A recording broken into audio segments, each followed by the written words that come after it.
módulo 4 habíamos visto, son 3 temas: el evangelismo, el desarrollo y el establecimiento de iglesia. Habíamos logrado hacer el evangelismo la semana pasada sobre cómo llevar el mensaje, las distintas estrategias para llegar a las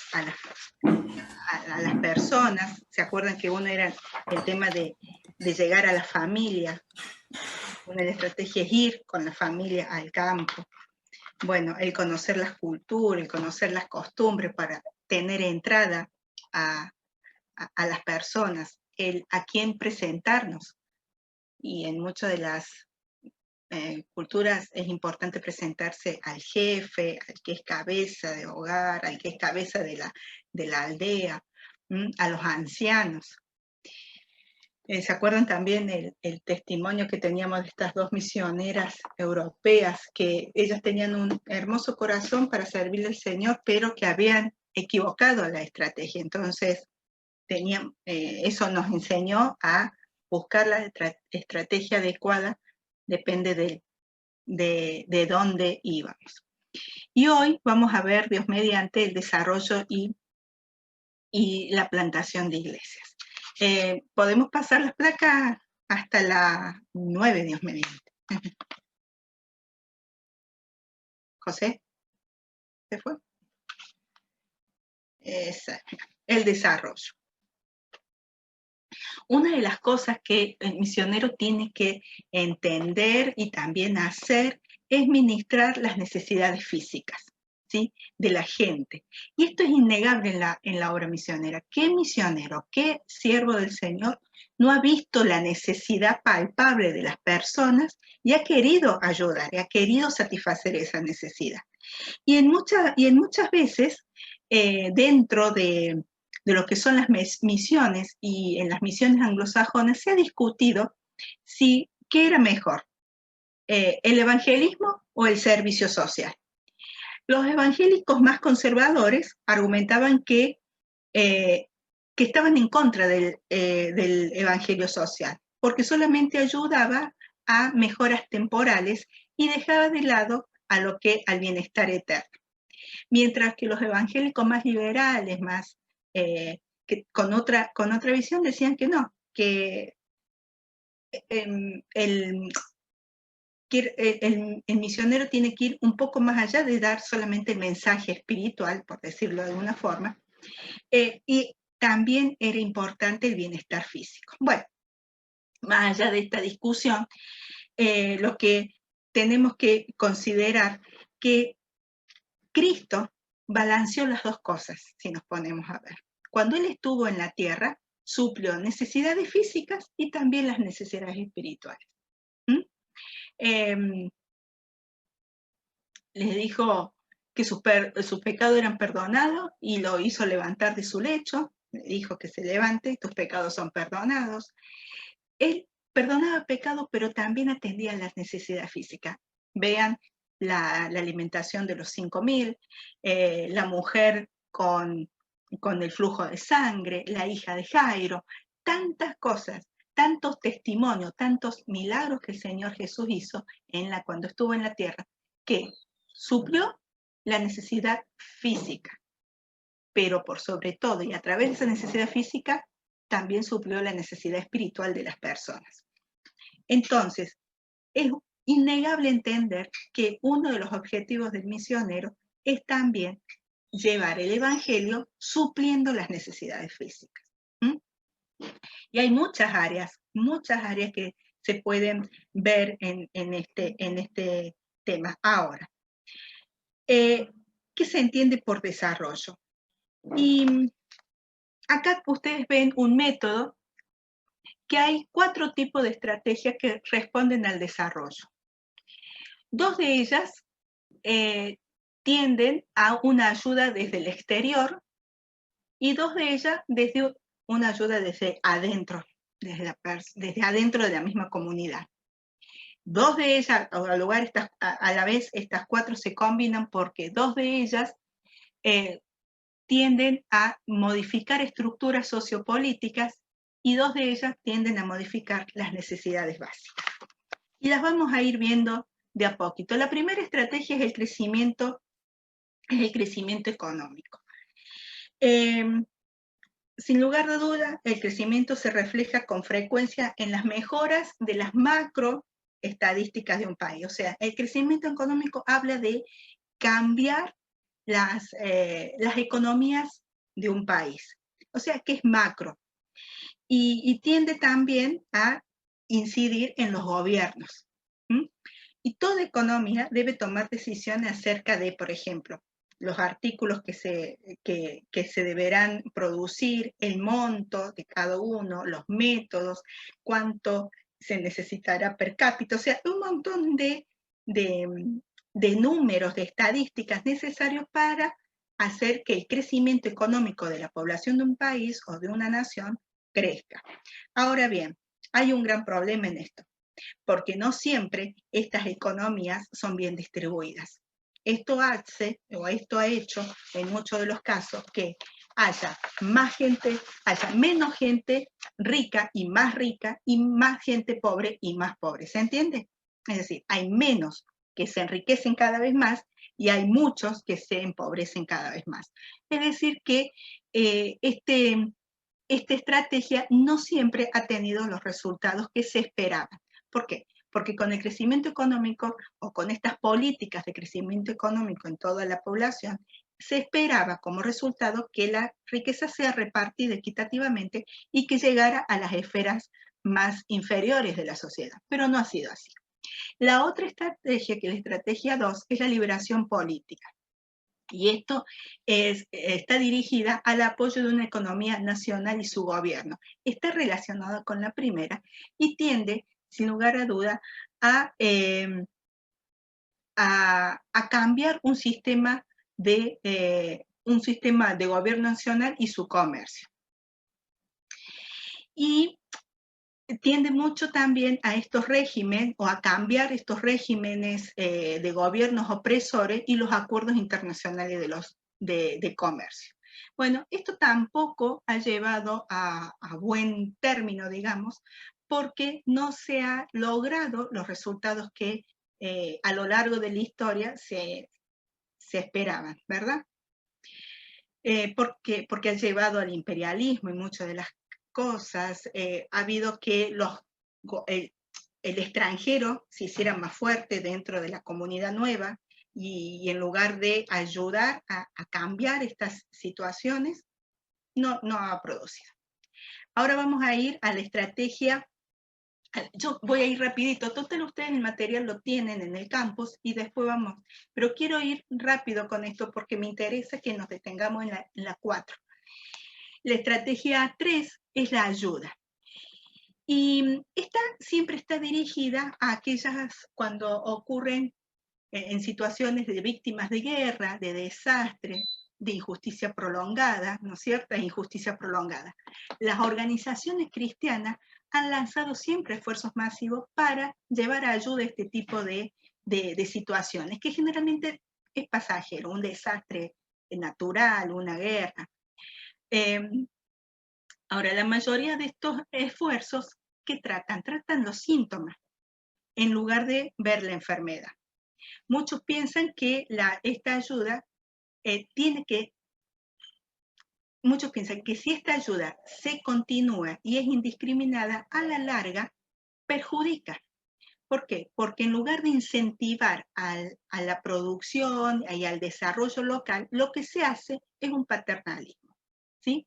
Es peligroso esto, porque en lugar de enseñar a las personas, termina esto siendo que cuando se propaga en el tiempo esta ayuda a las personas, a las víctimas, inclusive hay un estereotipo, un pensamiento donde las personas dicen yo no soy capaz, yo soy débil, soy pobre y cada vez más pobre, vivo en una nación pobre, entonces necesito ayuda. ¿Qué ocurre? En lugar de ayudarlo, enseñarle a que aprenda a pescar, se le da permanentemente, y darle la caña, se le da ya el pescado hecho. Esto es lo que ocurre generalmente cuando en pos de ayudar a las víctimas se arman las ollas populares. ojo, que no es que yo esté en contra o que el material esté en contra de esta situación. Cuando es una situación emergente, como un desastre natural, una cuestión así, inundaciones, incendios, se puede hacer esto y se debe hacer.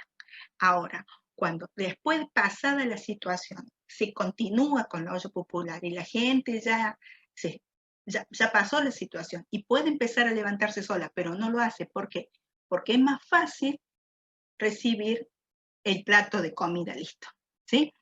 Entonces, esto tampoco da resultado.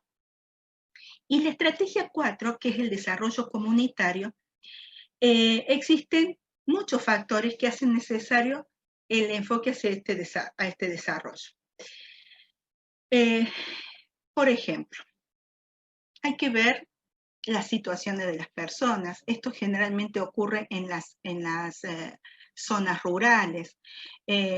Tenemos que ver que, por ejemplo, el mundo está dividido en 3 tercios. Los 2 tercios son los más pobres o aquellos que están en pos de alcanzar el desarrollo. El 80% más o menos de la población. Son poblaciones rurales, como les decía, remotas, están a falta de transporte, están a falta de comunicación. O sea, hay todo un entorno en el cual están y que de alguna manera propicia a que se produzca el desarrollo comunitario, el desarrollo local. ¿Sí? ¿Y cómo esto? ¿Cómo se pueden hacer? Hay que ver los alimentos y cómo ayudar a la gente para que produzca su propio alimento. ¿Por qué? Porque el hecho de que no tienen transporte, el hecho de que no hay comunicación, no llegan los alimentos hasta donde está su aldea, su lugar. Entonces, ellos tienen que aprender a desarrollar a alguna manera, alguna estrategia para producir su propio alimento. Otro es, por ejemplo, el poder, en zonas donde no hay agua potable, bueno, tienen que hacer de alguna forma, buscar la estrategia para hacer pozos naturales, pozos, para tener su agua y poder consumirla. Porque no llega. Entonces, ahí está, y por eso quería llegar a la estrategia 4, ahí está el trabajo del misionero. En muchos lugares del mundo, cuando que no es permitido, no es libre la propagación del evangelio, la predicación del evangelio, muchos misioneros están llegando a esos lugares llevando estrategias para el desarrollo comunitario. Por ejemplo, hay personas que han ido como médicos porque hay una gran urgencia en la necesidad sanitaria. Entonces entran con su profesión, otros enfermeros entran con su profesión para ayudar y enseñar, no solamente para ayudarlos, darles el remedio o atenderlos, sino también para desarrollar medidas preventivas, enseñarles, por ejemplo, a que se deben lavar las manos antes de comer. Algo tan mínimo, pero que en lugares tan remotos no lo hacen, no es costumbre, más cuando falta el agua.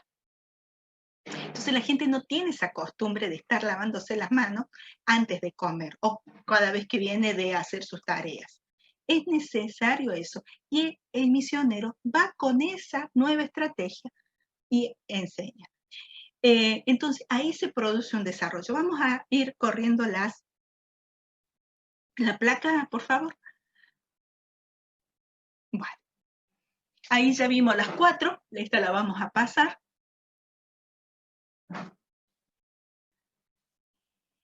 Ahí veíamos ahí está el dibujito donde se le da el plato, ¿sí? Y vive en la misma situación de necesidad. No se lo saca de ahí a la persona. Y hay que sacarla del lugar donde se ve. Primero, su autoestima está baja, no se reconoce que él puede, porque siempre se le está dando, siempre se le está proporcionando. No se le enseña que sea autónomo en ese sentido, pueda él proveerse. Sigo en la otra placa, por favor. Acá están los factores. Factores para un desarrollo real. ¿Por qué desarrollo real? Porque no podemos nosotros estar en una utopía. No podemos nosotros estar construyendo castillos en el aire. Tenemos que ser reales. Nuestra mirada está en el cielo, pero los pies sobre la tierra. Tenemos que ver la necesidad real de las personas y en función de eso buscar una estrategia viable, o sea, posible, de acuerdo a los recursos que se tengan para poder ayudar y que se produzca este desarrollo comunitario. ¿Y cuáles son los factores? El agua, la higiene, los alimentos, los combustibles, la salubridad, la ropa, la vivienda y la generación, la generación de ingresos, o sea, la producción de ingresos en realidad es eso. Seguimos al otro plan que vamos a ver cortito cada uno. Esto del agua. El agua, hasta ahí nomás. El agua. ¿Qué tan necesaria es tener o es necesario tener el acceso a agua potable para el consumo? Es necesario también el agua para regar la siembra, ¿sí? Porque si no se pierde. La falta de agua es quizá una de las principales causas de miseria humana. Las enfermedades de los parásitos, la enfermedad y los parásitos traen como consecuencia este letargo, este déjate estar, esta cosa de que, bueno, yo no puedo y no hago, ¿sí? Que hay que cambiar esa mentalidad en las personas. Y con frecuencia se puede lograr, como hacía un rato lo decía, con la construcción de pozos protegidos, con una bomba, con la perforación, hasta las napas más profundas, ¿sí? También se puede enseñar a las personas a saber hervir el agua, a filtrarla, a tratarla químicamente, ¿sí? Poniéndole unas gotitas de lavandina en tantos litros de agua, tantas gotitas de lavandina, cosas simples, cosas sencillas, pero que hay personas no las conocen, no las saben. Vamos a ver el tema de la higiene, lo que decía recién, cuán importante es el lavado de las manos, ¿sí? El lavado de los alimentos. Es necesario esto para evitar las enfermedades. Entonces, la prevención del agua, la prevención de la contaminación del agua y de los alimentos causa enfermedades y parásitos. ¿Y qué es necesario? Educación sanitaria. Esa que le damos a los chicos en la escuela. Que hay que lavarse las manos cada vez que se va al baño. Hay que lavarse las manos antes de comer. Hay que lavarse las manos después que estuvimos tocando la tierra, estuvimos trabajando. Hay que lavarse las manos. Ahora mismo, miren ustedes, nosotros en esta pandemia nos estamos lavando la mano y poniendo alcohol en gel a cada rato. No solamente nos hemos prevenido de este COVID-19, ¿no? Hemos prevenido de enfermarnos de otras tantas enfermedades, ¿o no? Yo creo que este es el año que, aparte porque estamos aislados, pero que no ha habido esa necesidad de ir tanto al médico por esta causa de parásitos, de contaminación, de los virus que andan dando vuelta, de las bacterias, porque hemos tenido un cuidado mayor respecto a la higiene. Entonces, la educación una educación sanitaria, que uno dice, ¿cómo pues? Y sí, hay gente que no conoce estas cosas. Los alimentos, tanto la cantidad de alimentos como el equilibrio nutricional en cuanto a la totalidad de calorías consumidas son de mucha importancia. Pero ¿qué pasa? En muchas regiones no hay ese equilibrio nutricional. Faltan proteínas, faltan vitaminas, faltan minerales. ¿Por qué? Porque no están acostumbrados a comer hortalizas, a las verduras, a las frutas.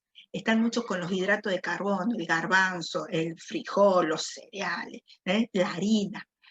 Entonces, otra de las cosas que el misionero tiene que aprender a enseñar, tiene que llevar esa estrategia, a enseñarles a tener una alimentación adecuada, una alimentación equilibrada.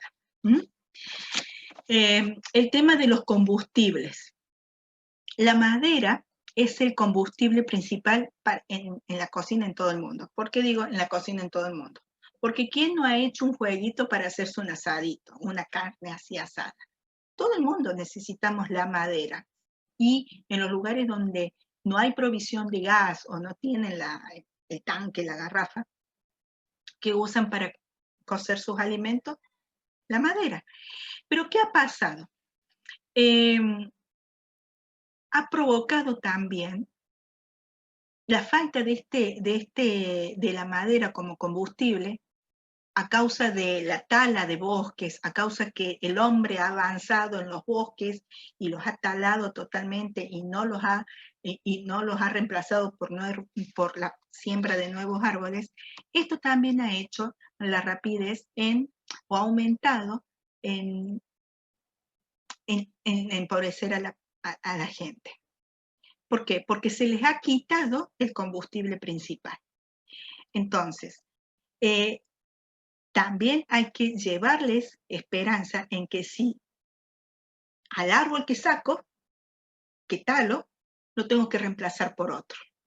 Y una de las cosas que se está viendo, inclusive en el mundo, las nuevas estrategias ambientalistas, de qué árboles son viables justamente para que crezcan rápido, para que la madera sea para el uso doméstico y de las personas y puedan en poco tiempo tener un árbol o una plantación de árbol y pueda ser usada esa madera. Se está estudiando árboles o especies de árboles para hacer ese reemplazo de árboles causados por la deforestación indiscriminada. Otro de los factores es la salubridad. A ver, en muchos países, inclusive en los desarrollados, el tema de acceder a un sistema médico gratuito o accesible está difícil. En lugares como Estados Unidos, como Europa, no hay mucho acceso, es difícil acceder a un sistema de salud bueno y también de poco costo, ¿sí? Si bien aquí en Argentina nuestro sistema de salud no es del todo guau, pero sabemos que si vamos a salitas o si vamos a la urgencia del hospital, algo nos van a atender. Pero en otros lugares es muy costoso esto. Y se tiende como que ir a el sistema de salud es un regalo. Es un regalo, es algo que no lo merecemos en realidad. Pero sí es necesario también ayudar a que las personas tengan conciencia de la salubridad. Entonces, el misionero, como decía hace un rato al principio, es importante que el misionero use su profesión, el que es médico, el que es enfermero, el que tiene alguna especialidad médica, qué sé yo, odontólogos, cardiólogos, se usen su profesión para ir a las comunidades, hacer enseñanza de higiene y de salud pública, hacer la vacunación, control de parásitos y enfermedades, educación nutricional. Y eso va a ayudar a el desarrollo comunitario. La ropa y la vivienda es otro de los factores, ¿sí? Hay que también, para este desarrollo comunitario, hay que proveer y diseñar un uso óptimo de la materia prima y obtenida de las siembras locales, como el algodón para la ropa, la caña para la vivienda. O sea, hay que ver qué es el cultivo que abunda acá. ¿Qué podemos cultivar? Bueno, si acá es bueno la caña, bueno, eso se va a usar para las viviendas. El algodón, eso para la ropa, la vestimenta. Y tenemos que enseñarles a que ellos puedan producir estos materiales, estas materias primas, porque no solamente va a ser para uso personal, sino que también pueden tener una producción y va a ser rentable económicamente. También, por ejemplo, la construcción o la elaboración de ladrillos para las viviendas. Bueno, hay un montón de de recursos que el misionero puede ayudar a que se produzca este desarrollo local. La educación, ahí quedó la generación de ingresos. Bueno, está relacionado. Las cosechas generadoras de ingresos son las principales fuentes de exportación. Entonces, eso es una de las cosas que tenemos que ayudar. Si es un lugar donde es óptimo para el cultivo de arroz, bueno, hagamos arroz, para el cultivo y hagamos cereales, para el cultivo, lo que fuera, para el ganado, que lo que empiecen a criar todo el ganado que sea óptimo en ese lugar, oveja, llama, lo que fuera, vaca, lo que fuera, chanchos.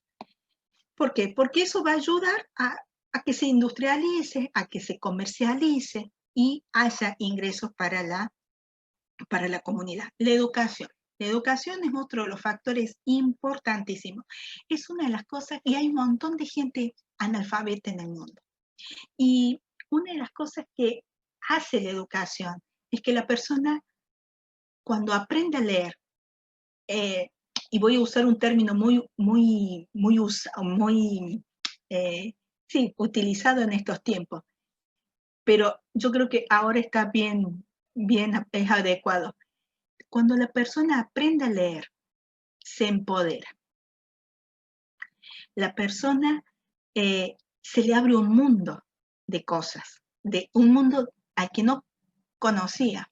Puede acceder a información que solamente la encuentra en textos, al leer revistas, al informarse. Él encuentra un mundo de conocimiento y un mundo se le abre su visión, su perspectiva de la vida cuando es alfabetizada. Entonces, la educación es otro de los factores que ayudan al desarrollo local. Y la estrategia de equipo. Existen 3 clases de dones necesarios para este desarrollo cristiano en la comunidad. Uno es el don de llevar a Cristo y establecer iglesia. El otro don es la creación de un área tecnológica útil para la producción de alimentos, atención sanitaria, la alfabetización o preparación vocacional. Es decir, hace falta un equipo, el don de la tecnología para organizar todas estas estrategias que ayuden al desarrollo. El tercer don es el de la administración para el diseño, la implementación, la evaluación. Por eso es importante que se trabaje en equipo. Una persona, 2 personas no van a poder cubrir estos 3 dones. Es importante, si bien a lo mejor lo hacen, pero es importante que haya personas que conformen un equipo que cubran estos 3 dones, estas 3 áreas. Porque así los resultados van a ser beneficiosos para el misionero, pero también para la comunidad en la cual va a estar inserta, ¿sí? Tenemos que seguir el ejemplo del Señor Jesús. El Señor Jesús predicó, el Señor Jesús vio la necesidad, el Señor Jesús suplió la necesidad física, pero también las espirituales. Y el misionero tiene que tomar ese ejemplo. Amén. Vamos a seguir.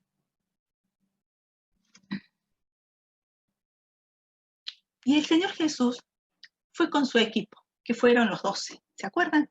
Él iba con ellos, hasta iba a orar con ellos, que lo acompañaran. Él hacía que lo siguieran a donde él iba. Por eso, si él nos ha dejado ese ejemplo de equipo, y cada uno tenía distintos dones de estos 12, ¿cuánto más nosotros que somos personas, siervos inútiles? Bueno, vamos a ver ahora sí el establecimiento de iglesias. Y acá dice, mirad los campos, pero antes nos vamos a imaginar.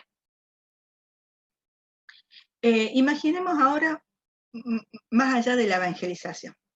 Hemos trabajado duro para entender a la gente, para conocer su cultura, para conocer su idioma.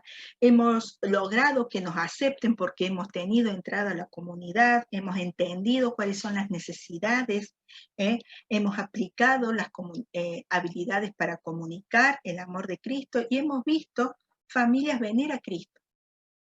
Y ahora, ya que hay familias que han venido a Cristo, hemos usado las estrategias correctas para todo ese trabajo.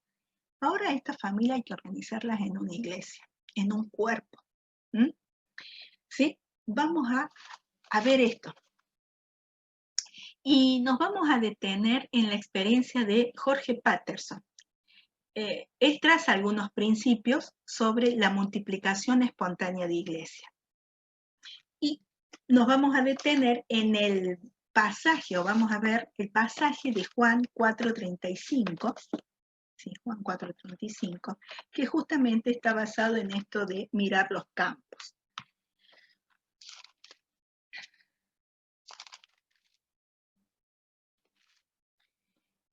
En el 35 dice, ¿no decís vosotros, aún faltan 4 meses para que llegue la siega?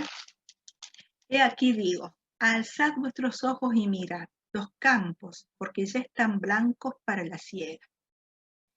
Tenemos que alzar los ojos a los campos. Tenemos que alzar los ojos y mirar detenidamente los campos. Ver cuál es la necesidad. Ver los campos, están listos para la siega. Es necesario, el siervo tiene que ocuparse de tener esta mirada hacia los campos. Y la obediencia a la gran comisión significa, ya sea que nosotros enviemos y preparemos o vayamos, como el tipo de misioneros que pueden iniciar iglesias, y que estas iglesias crezcan y se reproduzcan normalmente. Él dice, Patterson, que esto tiene que ser, esta debe ser la normalidad. Plantar una iglesia y que esta iglesia, preparar esta iglesia y que esta iglesia se reproduzca en hijas y en nietas, pero no allá a largo plazo, sino inmediatamente.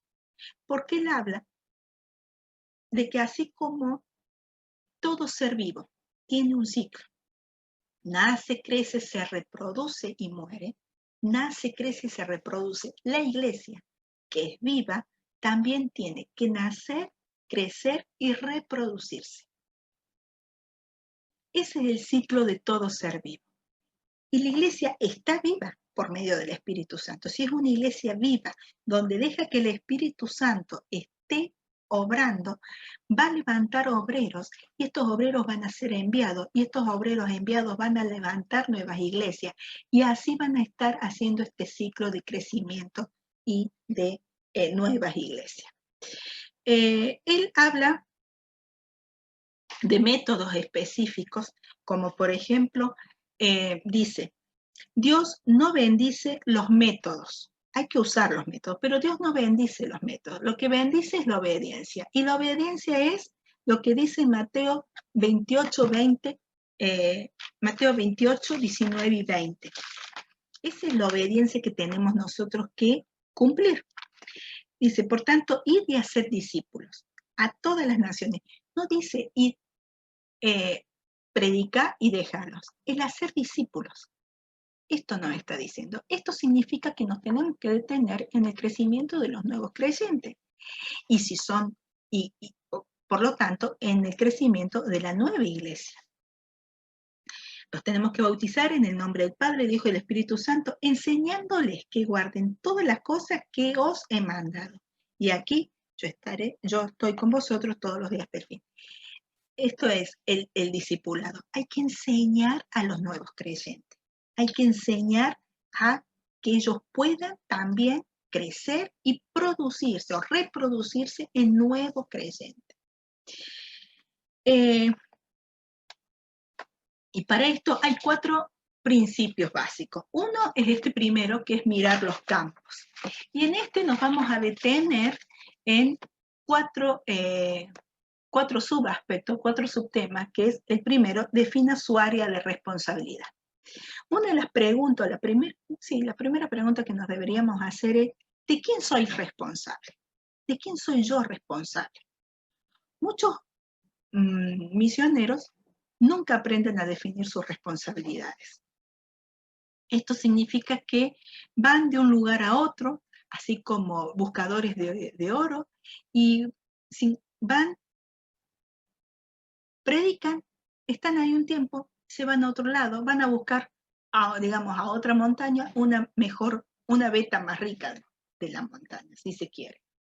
Hay que definir, él dice, ¿cuál es tu zona de responsabilidad?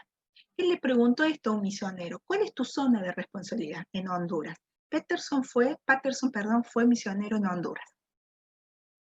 Y que este misionero al cual él le hizo la pregunta le dijo, voy a ganar a Honduras para Cristo.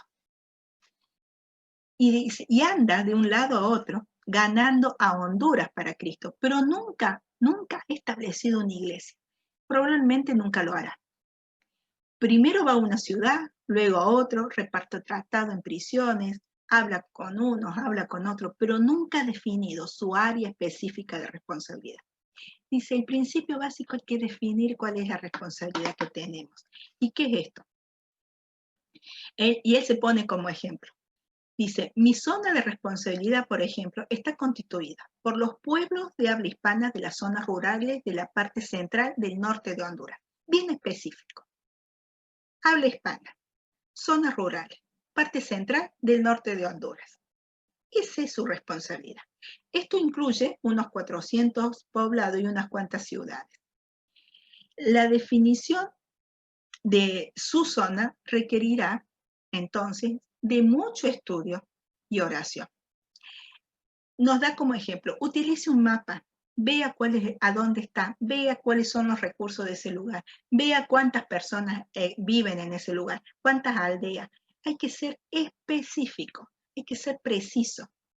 No se pueden hacer planes prácticos hasta que no se sepa dónde se va a trabajar. Entonces tenemos que definir el área de responsabilidad.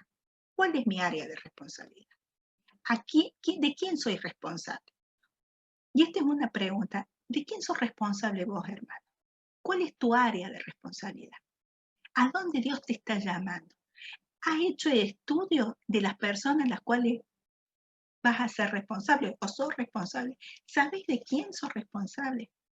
Son preguntas que nos tenemos que hacer. Y ¿saben una cosa que yo aprendí no hace mucho? El anotar todo. Porque anotar todo me ayuda a retenerlo. Me ayuda a retener. Y porque vuelvo después a mis anotaciones, vuelvo a releer lo que escribí y me recuerda. Entonces, consejo que no hace mucho yo lo aprendí, se los transmito, anote cuál es su área de responsabilidad, cuáles son las personas a las cuales usted está impactando, a las cuales Dios le está dando esa responsabilidad. La otra es definir el tipo de iglesia que desea establecer.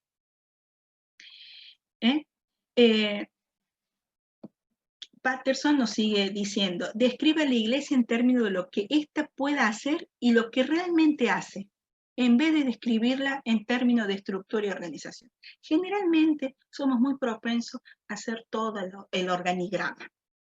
El pastor, los distintos departamentos, los líderes de cada departamento. Y eso dice, sea realista, sea práctico. Describa qué puede hacer esta iglesia y qué es lo que hace realmente. Ahora nos vuelve a llevar al mandamiento del Señor Jesús para nosotros. Está predicando, está siendo discípulo. Y hay una cosa que también tenemos que enseñarle a los creyentes, a los nuevos creyentes. Tienen que ser bautizados. Una de las cosas que aprendimos en el libro de los Hechos es que se predicaba el Evangelio. Pedro predicó y se convirtieron y se bautizaron al toque, ahí nomás. Felipe con el eunuco le terminó de explicar lo que decía el libro de Isaías, pasaron por un poquito de agua y el eunuco dijo, ¿qué impide que yo sea bautizado? Y ahí nomás en el camino fue bautizado.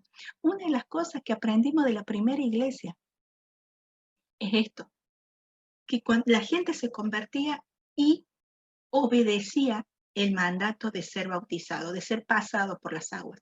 Una de las cosas que no tenemos que nosotros demorar, y pasa, hace la decisión de fe y pasa un año, y recién, o 2 años, y ay, primero tiene que hacer curso, y primero tiene que aprender esto. No, no, no, no es esa la tarea.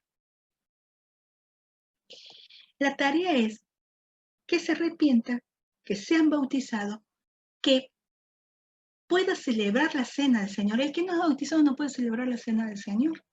¿Mm? Otro principio, que se amen los nuevos creyentes junto con los viejos creyentes en el Señor. Y están formando de esta manera un grupo de creyentes comprometidos en esta nueva iglesia. Que ofrenden, ¿sí? Que oren, que evangelicen, son principios. Arrepentimiento, bautismo, cena, participación en la cena del Señor, el amarse unos a otros, el orar juntos, el ofrendar, el evangelizar. Estos son principios, 7 cosas que tienen que aprender los nuevos creyentes. ¿Saben una cosa? Cuando esto hace esta nueva iglesia, estos nuevos creyentes, porque son iglesias, estos nuevos creyentes, ya están siendo preparados, están dando los pasos para ellos ser multiplicadores, para que esta iglesia nueva sea madre de otra nueva. Una de las cosas que nosotros por ahí con tanta organización y tanta cosa y tantas idas y venidas, demoramos en esta multiplicación, en este crecimiento y en la plantación de nuevas iglesias. Otro de los principios es defina la ruta más corta para establecer una iglesia.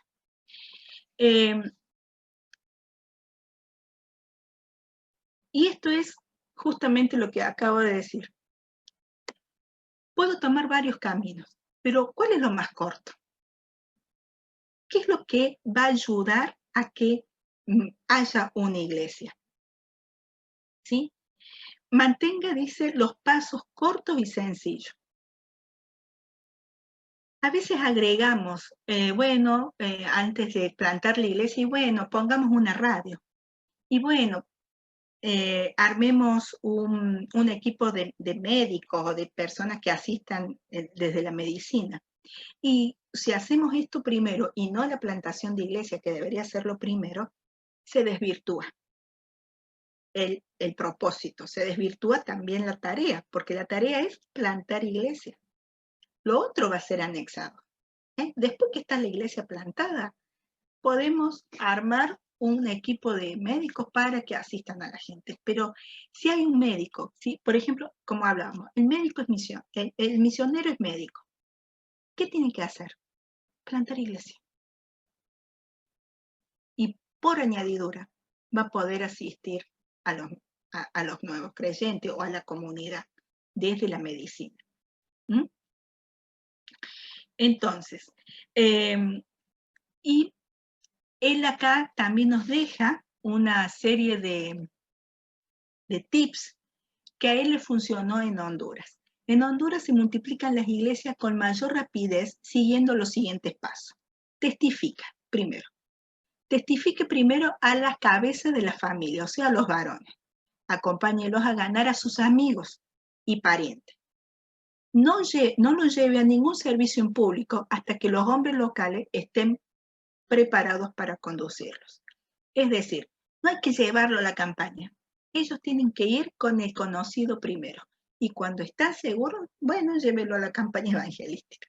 Pero tienen que ir primero al hablar con el conocido, con el más próximo, con el prójimo más cercano.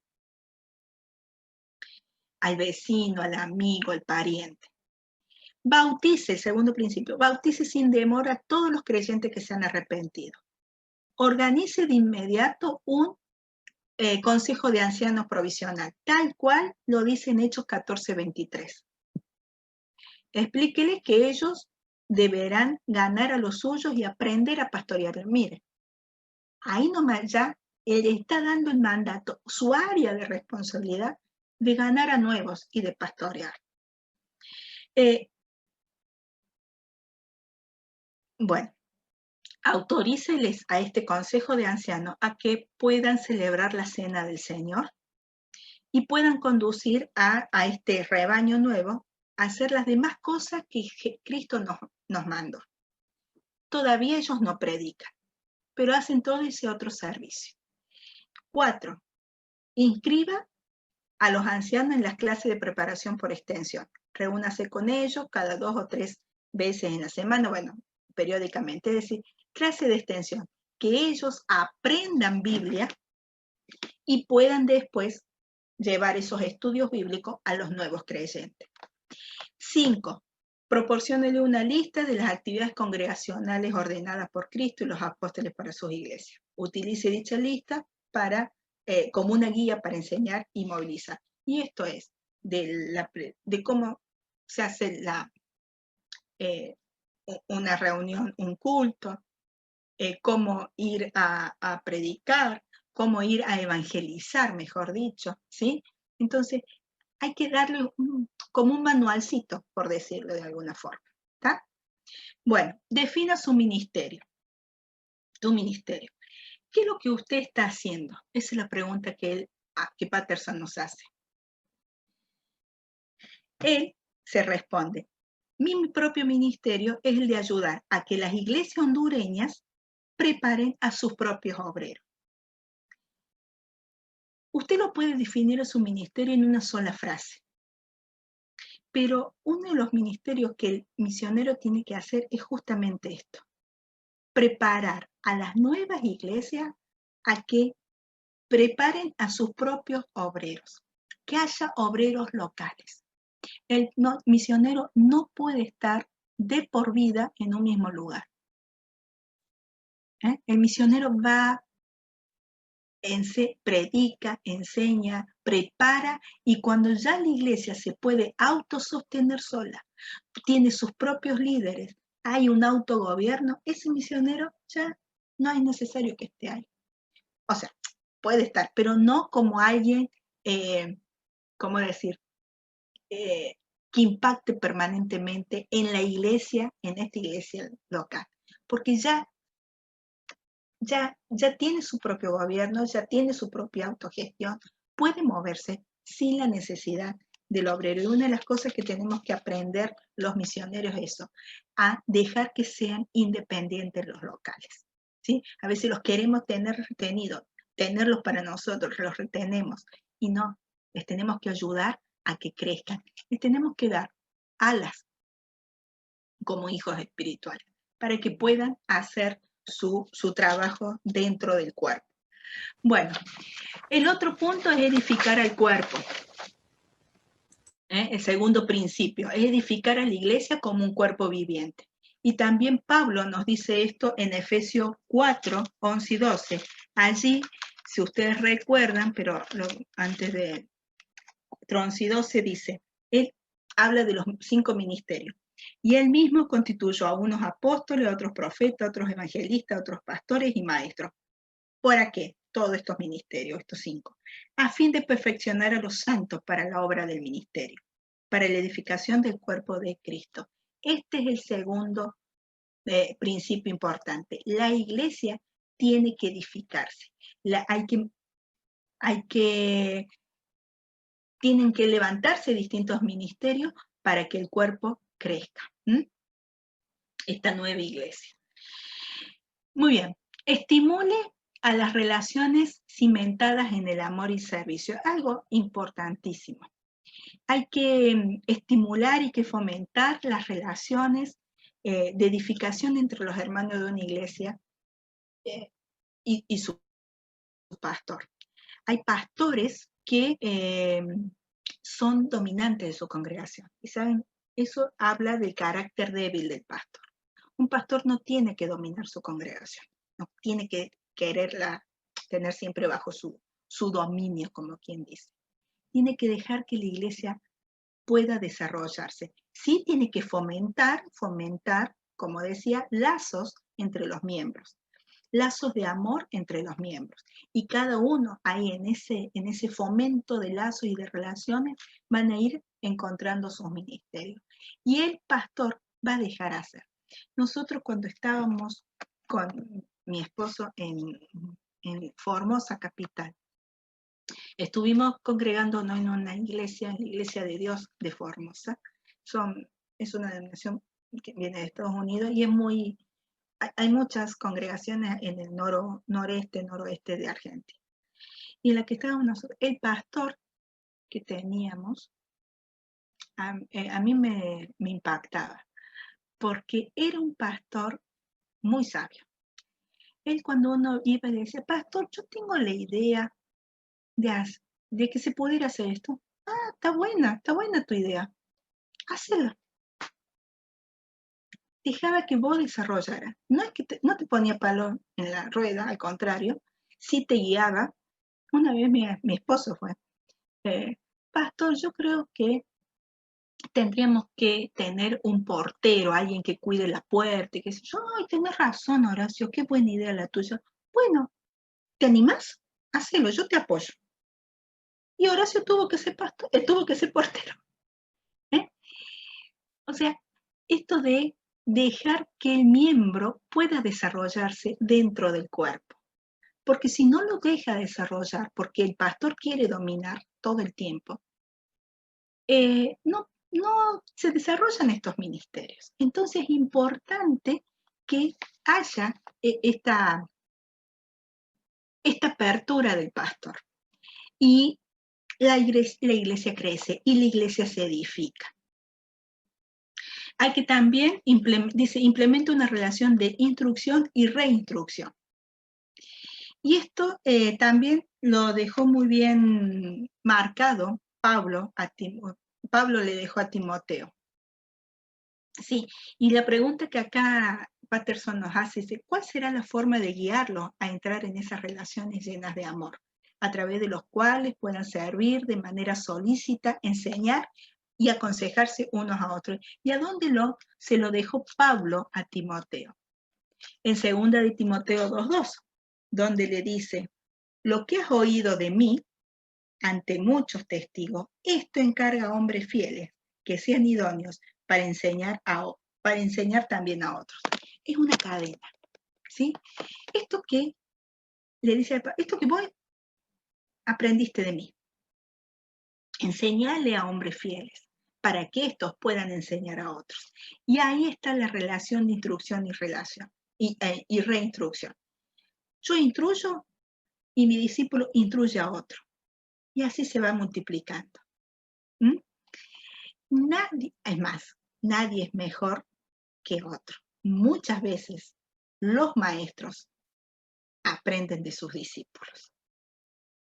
Es una retroalimentación esto de la instrucción. Y esto va a ayudar también a preparar a nuevos líderes, porque le está dando apertura a que empiecen a desarrollarse como líderes y buscar su campo o su área de responsabilidad. Y el otro principio es implemente relación entre las iglesias. ¿Cuán importante es que podamos entender que la relación entre las distintas iglesias? Estábamos hablando de las iglesias madre, que a través de ellas se pueda reproducir en iglesias hijas y estas hijas en iglesias nietas. Ahora tiene que haber comunicación y tiene que haber relación.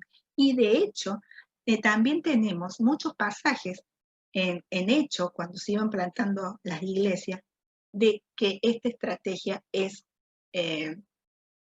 buena, es próspera. Mire, en Hechos 11:19, la iglesia de Antioquía, del 19 al 26. Hechos 11, del 19 al 26. Repito, porque por ahí ustedes anotan las citas. Si no me equivoco, Hechos 11, del 19 20, sí, es la iglesia de Antioquía. Después, Hechos 11, 29 y 30, donde dice, entonces los discípulos, cada uno conforme a lo que tenía, determinaron enviar socorro a los hermanos que habitaban en Judea, lo cual en efecto hicieron, enviándolo a los ancianos por mano de Bernabé y Saulo. Es decir, se relacionaban entre ellos, enviaban a los ancianos de acuerdo a la necesidad de la otra iglesia. Otra de las citas es Hechos 14, 26 y 27, que dice, 26 y 27, sí. De allí navegaron a Antioquía, desde donde habían sido encomendados a la gracia de Dios para la obra que habían cumplido. Y habiendo llegado y reunido a la iglesia, refirieron cuán grandes cosas había hecho Dios con ellos y cómo había abierto la puerta de la fe a los gentiles. Se comunicaban, iban a otras iglesias. Y también tenemos Hechos 15, 1 y 2. Entonces, algunos que venían de Judea enseñaban a los hermanos. Venían de Judea y enseñaban a los hermanos que estaban ahí. Si no os circuncidáis conforme al rito de Moisés, no podéis ser salvos. Bueno, esta es la cuestión de la circuncisión. Como Pablo y Bernabé tuviesen una discusión y contienda no pequeña con ellos, se dispuso que que subiesen Pablo y Bernabé a Jerusalén y algunos de otros de ellos a los apóstoles y los ancianos para tratar esta cuestión. Es decir, iban y venían entre las iglesias que iban naciendo. Y esta estrategia fue posible porque inclusive esa comunicación ayudó también a las distintas cartas luego y cómo Pablo luego iba viendo el desarrollo y el crecimiento de cada uno. Y cuando tuvo que darles una reprimenda, una disciplina, también estuvo ahí. Entonces, es importante las relaciones entre las iglesias. Continuamos. Eso. Bueno.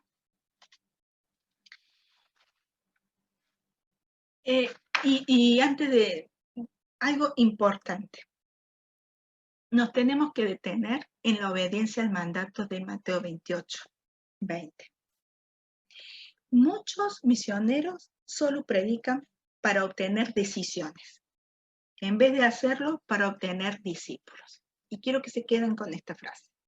Muchos misioneros predican solo para obtener decisiones, en vez de hacerlo para obtener discípulos, y que estos discípulos sean obedientes, seguidores de Cristo, donde ellos también puedan ir a predicar, donde ellos también puedan ganar a otros nuevos y se levanten como nuevos líderes.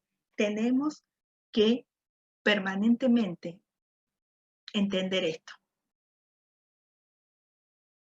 de no dilatar los tiempos, no detener la obra del Espíritu Santo. Nosotros hacemos nuestra parte y el Espíritu Santo hará la suya, la que le corresponde, la que es imposible para nosotros.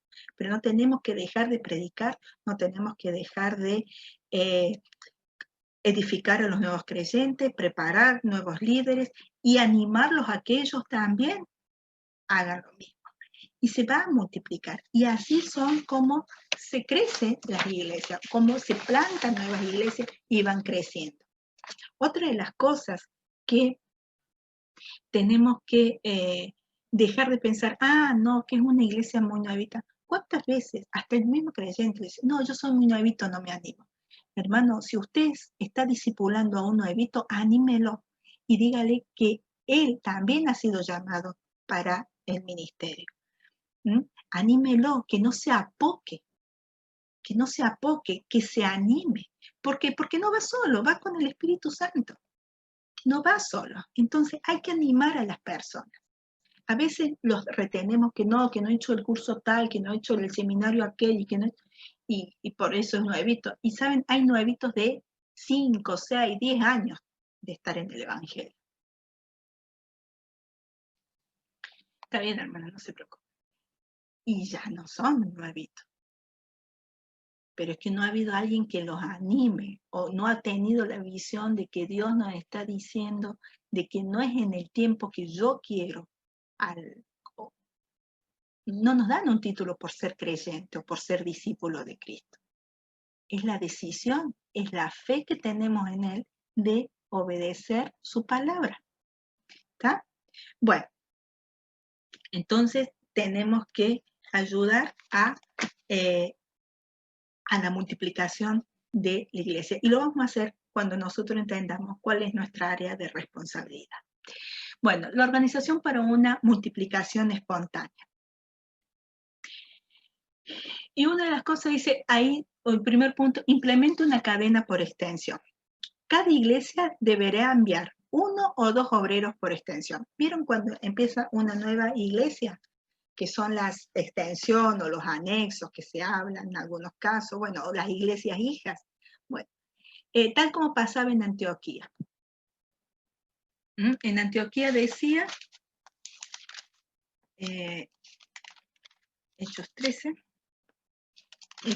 1 y 3, dice, había entonces en la iglesia que estaba en Antioquía profetas y maestros, Bernabé, Simón y el que se llamaba Níger, Lucio de Cirene. Manaén, el que se había criado junto con Herodes el tetrarca y Saulo. Ministrando estos al Señor y ayunando, dijo el Espíritu Santo, apártame a Bernabé y a Saulo para la obra que los he llamado. Entonces, habiendo ayunado y orado, les impusieron las manos y los despidieron. Tal cual así. Envíe nuevos obreros, envíe obreros a las iglesias hijas.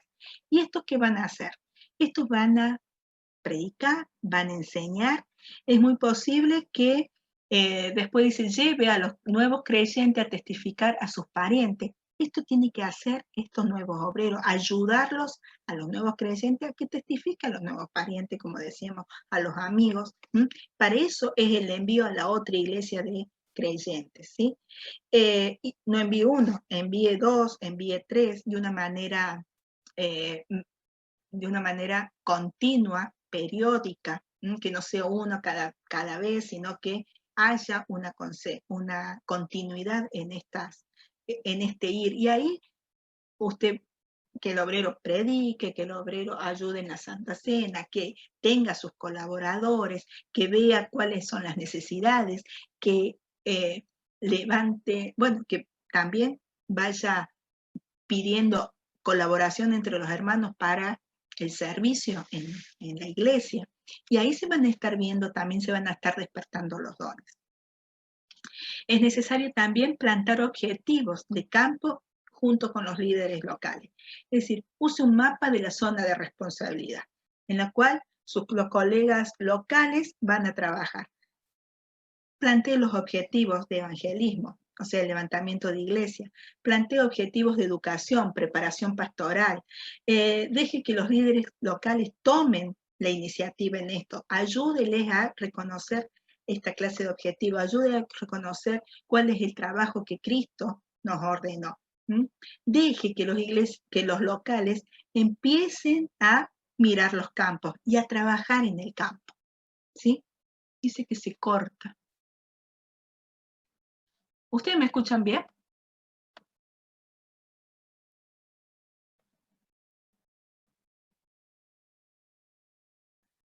Está fallando Sí, el se internet. escucha bien. Sí, se escucha bien. Sí, se escucha por ti, claro. Perfecto, porque parece que, bueno, sigo. Entonces tenemos que orientar a los nuevitos para que se desarrollen. Entonces es necesario plantear objetivos, que ellos los conozcan y que también tomen la iniciativa en la tarea para la concreción de estos objetivos. Tome nota de todos los impedimentos para el crecimiento normal de la iglesia. Que hay impedimentos a veces, como por ejemplo los recursos, como por ejemplo, no sé, evitar, dice acá, tenemos que evitar algunas cosas como por ejemplo los ritos de decisiones. No trate de confirmar la salvación con ritos sobre, sí, con los ritos, por ejemplo, levante la mano o pase al frente. Hay maneras, ritos que nosotros en la iglesia hemos implementado, pero que no dice la Biblia. ¿A dónde dice la Biblia que tienen que levantar la mano? No dice eso la Biblia, ¿no es cierto? O que tienen que firmar alguna tarjeta o pasar al frente. Eso no dice la Biblia. Entonces también tenemos que evitar hacer esto de una manera rigurosa y ya que llegue a un ritual. Alguna vez, no digo que no se haga, pero no reemplacemos lo que dice la Biblia, ¿sí? No reemplacemos a esto. Dios dice, por ahí esto hace también que las personas se inhiban, porque lo estoy poniendo en evidencia. No hace falta. Entonces, tenemos que evitar también ponerlos en evidencia a las personas. Evitar, como les decía, retrasar el bautismo. Volvemos, pensemos lo que hacía la primera iglesia. Predicaban, se arrepentían, se convertían, se bautizaban. Ahí nomás. Evitar los subsidios misioneros. Muchas veces estamos esperando que venga la ofrenda de los extranjeros, de Norteamérica, de no sé dónde, que vengan con sus dólares y sus euros. No, tenemos que ayudar a que se autosostenga la iglesia. Evitar a que al dinero, a que venga la ofrenda fácil. Les tenemos que enseñar a ofrendar, a diezmar, a dar, porque la Biblia lo dice, que Dios bendice al dador alegre, ¿sí? Dios bendice al que da. Entonces tenemos que enseñar estas cosas. Y aunque pensemos en la viuda que dio una monedita, pero Dios honró esa ofrenda porque salió del corazón, era todo lo que tenía la viuda. Entonces tenemos que ayudar a las nuevas iglesias, aunque sean en zonas, como decía al principio, pobres, de pocos recursos, no importa, pero de lo poco que tengo, doy al Señor, porque no, se da al Señor en definitiva. Entonces tenemos que enseñar. No le quitemos la bendición a los nuevos creyentes en dar.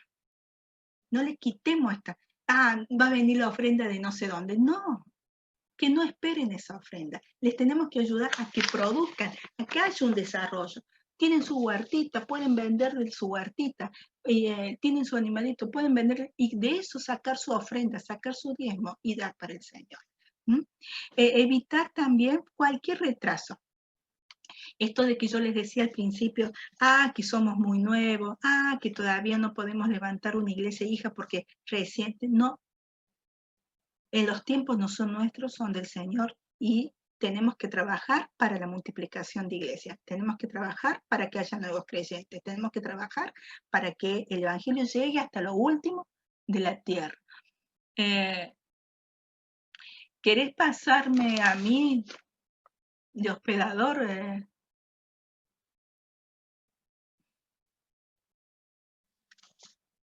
Tiene mal internet. Perdón. Ahí está, Gloria. Ahí quedó. Bueno, ¿cómo? Ahí te pasé de hospedador. Perfecto, por las dudas que te corto. Pero ya estamos terminando, o sea que no te preocupes. Bien, gracias. Entonces, tenemos que animar. Nosotros no somos la última, como dice, la última Coca-Cola. No, el misionero no es la última Coca-Cola del desierto.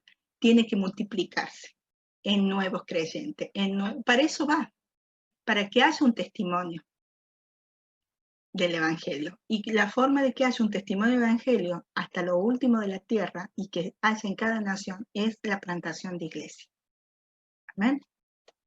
Bueno, y por cierto, evitar, como dice, la presión por crecer. Nosotros no podemos hacer que la iglesia crezca, simplemente dejemos que crezca, porque es natural el crecimiento. Hablábamos y lo comparábamos con el crecimiento de un ser vivo. Así es la iglesia. No vamos a obligar a nadie a convertir a personas. Generalmente mandamos, hay estudiantes que van a hacer su inmersión. Yo fui una que fui a hacer una inmersión. No hay que obligarlo, no hay que presionar al estudiante de misionero, al que va de un seminario, a que tenés que hacer tantos creyentes en un año. No, eso se va a dar, porque nosotros predicamos, pero la obra la hace el Señor. Nosotros sembramos, regamos y ¿quién da el crecimiento? El Señor. Hacemos nuestra parte y Dios hace lo demás. Vamos a predicar, estamos sembrando. Enseñaremos, estaremos regando día a día, pero el crecimiento lo da Dios. Entonces, evitemos la presión para el crecimiento. Sigamos a la otra placa, que no sé, soy yo la que tiene que seguir. Ay, Dios mío. Ahí está. Bueno, acá estaban los dibujos que esto lo vamos a subir, sino es lo que decía, el pastor débil que domina la iglesia no es una buena iglesia, es una iglesia pasiva, porque al final todo pasa por el pastor y no deja que los demás hagan. La interacción de las iglesias es dinámica, debe ser dinámica, tiene que haber comunicación y desarrollo de los distintos ministerios, y un pastor fuerte fomente estos lazos. Sigamos. ¿Poder? Ahí está. Bueno, está este tema del maestro tradicional que tiene un estudiante, esto pasa en los seminarios, el maestro tradicional que tiene un estudiante pasivo y que este estudiante todavía no sabe cuál es su área de responsabilidad, qué es lo que tiene que hacer, a dónde tiene que buscar. Tenemos que ayudar a que el estudiante misionero sea un estudiante activo. Y la manera es, pasemos a la otra, por favor, es que este estudiante vaya, se lo envíe a las iglesias. Un estudiante obrero, se lo envía a la iglesia. El nuevito, vaya a la iglesia, a las nuevas, y haya intercomunicación entre la iglesia madre y la iglesia hija. Que haya ese ir y venir de obreros, unos que vayan a enseñar. Si, por ejemplo, hay obreros de la iglesia madre que por una cuestión de costo no puede, o de distancia, no puede viajar a la iglesia hija, bueno, que de la iglesia hija, como pasa en el último gráfico, vengan los creyentes o vengan los estudiantes a aprender de la palabra, a hacer los estudios bíblicos, pero tiene que haber interacción. Cada uno buscará la mejor forma para que haya esa relación y esa instrucción y reinstrucción de unas con otras. Seguimos. Y ya nos queda la última. La iglesia errónea, donde el evangelismo solamente se hace evangelio y no se hace discípulos, y la estrategia buena, la buena estrategia es cuando hay multiplicación. Mira, la iglesia madre, salen los predicadores, se educa dentro de la doctrina o de lo que bíblicamente, y a su vez se generan nuevos creyentes que van plantando nuevas iglesias. Esta es una iglesia, una buena estrategia, que es la estrategia multiplicadora de plantación de iglesias. Y finalmente, la última placa, para ir terminando, es lo que nos deja también Patterson sobre todo esto, lo que hemos hecho en este capítulo, en este módulo. Planear una estrategia que guía la multiplicación espontánea de iglesias requiere mucho más que simplemente esperar que el Espíritu Santo haga su obra. Nuestros planes deben contar con su trabajo y permitirle que suceda. Es decir, nosotros tenemos que esperar que Él haga ese trabajo, pero nos toca una tarea, la tarea restante, lo que hemos venido hablando. ¿Cuál es nuestra tarea? ¿Cuál es nuestra área de responsabilidad? ¿Cuál es... Voy a rever los puntos que hemos hablado. ¿Cuál es nuestra área de responsabilidad? ¿Cuál es, cuál es la iglesia a la cual se va a plantar? ¿Qué tipo de iglesia vamos a plantar? ¿Cuál es la ruta más corta para establecer una iglesia? Definir el ministerio, el desarrollo de los distintos ministerios dentro de la iglesia, estimular las relaciones de amor y servicio entre los hermanos, pero también de relaciones entre las iglesias, entre la iglesia madre, la iglesia hija y la iglesia nieta. Miren, en Honduras dice que en 10 años se multiplicaron a 80 iglesias con este tipo de estrategia. Y Honduras no es un país desarrollado. Es un país con muchos problemas económicos, con escasos recursos. Y hay iglesias nuevas, y hubo iglesias nuevas en 10 años por medio de esta estrategia que nos deja este hermano Patterson. Entonces, ¿valdrá la pena todo este esfuerzo? Y sí, vale la pena. Inclusive, cuando se trabaja de esta manera, se ayuda al trabajo en equipo, se fomenta el trabajo en equipo. porque se fortalecen los vínculos, porque se arman redes de relaciones. Y el trabajo en equipo es efectivo. No somos llaneros solitarios. Tenemos que trabajar en equipo. Tenemos que trabajar con el otro.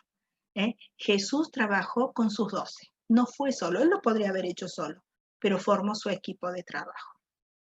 Los primeros, los creyentes de la primera iglesia iban de a 2, iban juntos, Bernabé y Pablo. Pablo tenía siempre un Timoteo, tenía siempre a alguien al lado. Hermanos, nosotros no somos llaneros solitarios. Podemos saber mucho y nadie lo niega, pero tenemos que también someternos al cuerpo y someternos a la guía del Espíritu Santo para que la obra del Señor crezca acá en la tierra. Nosotros tenemos que hacer el trabajo de ir y predicar el Evangelio, hacer discípulos, enseñándoles todas las cosas que Él nos ha enseñado. Y Él estará con nosotros hasta el fin. Amén. Completamos este módulo 4. Espero haber sido clara y que haya sido de bendición para cada uno de ustedes.